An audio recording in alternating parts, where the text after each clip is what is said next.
Hi friends, இப்போ நம்ம பாக்கியலட்சுமி பார்க்க போகிறோம். பாக்கியலட்சுமியில் நம்ம பாட்டிக்கு என்னென்ன பிடிக்குமோ எல்லாத்தையும் பார்த்து செஞ்சாங்க நம்ம பாக்கியா.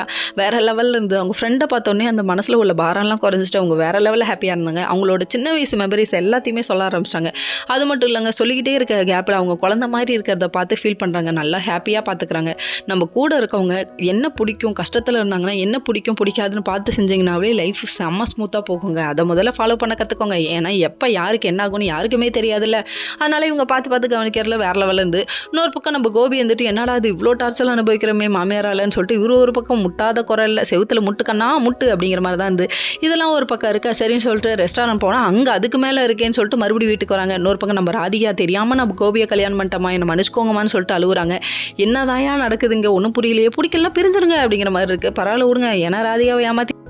இன்னொரு பக்கம் அந்த வீட்டிலே பெரிய செஃப்பாக இருக்காங்களே, நம்ம ஜெய் பார்த்த வேலை இருக்கே, பாலை காய வச்சுட்டு கேஸை லீக் பண்ணி விட்டு போயிடுச்சு அந்த பொண்ணு. ஐயோ கேஸ் லீக் ஆகுது தெரியாமல் இவன் என்ன பண்ணிட்டு இருக்கா அப்படின்னு சொல்லிட்டு ஒரு சின்ன ஆர்குமெண்ட் வளர்ந்துருச்சுங்க அந்த இடத்துல.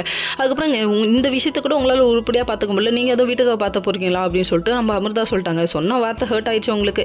ஏமா நம்மளெல்லாம் உட்கார வச்சு சோறாக்கி போட்டால் ஜம்முன்னு உட்காந்து திம்போமா, உனக்கு ஏமா கைகால் வலிக்குதாமா, ஏமா அப்படி பண்ணுற ஜெனிமா, கொஞ்சம் கம்முன்னு உட்காருமா, நீ அமைக்கிறேன்னு கிச்சனுக்குள்ளே வந்தால் யாருக்காவது ஆபத்தாயிடுமா, புரிஞ்சுக்கோமா அப்படிங்கிற மாதிரி இருக்குது. நீ லிட்டில் பிரின்சஸ் பார்க்க பியூட்டியாக இருக்க, அப்படியே உட்காந்துருப்பான் அப்படிங்கிற மாதிரி இருக்குது. போய் பேபியை கவனிக்க போ, கிளம்பு அப்படின்னு சொல்லிட்டாங்க. உடனே செம்ம கோவம் வந்துருச்சு. அமிர்தாக்கும் இவங்களுக்கு சண்டை வருது. இன்னொரு பக்கம் பார்த்தா நம்ம கோபி வந்து மாமியார் மேலே எரிஞ்சு விழுகிறாரு. ஓகே ஃப்ரெண்ட்ஸ், நெக்ஸ்ட் வீடியோவில்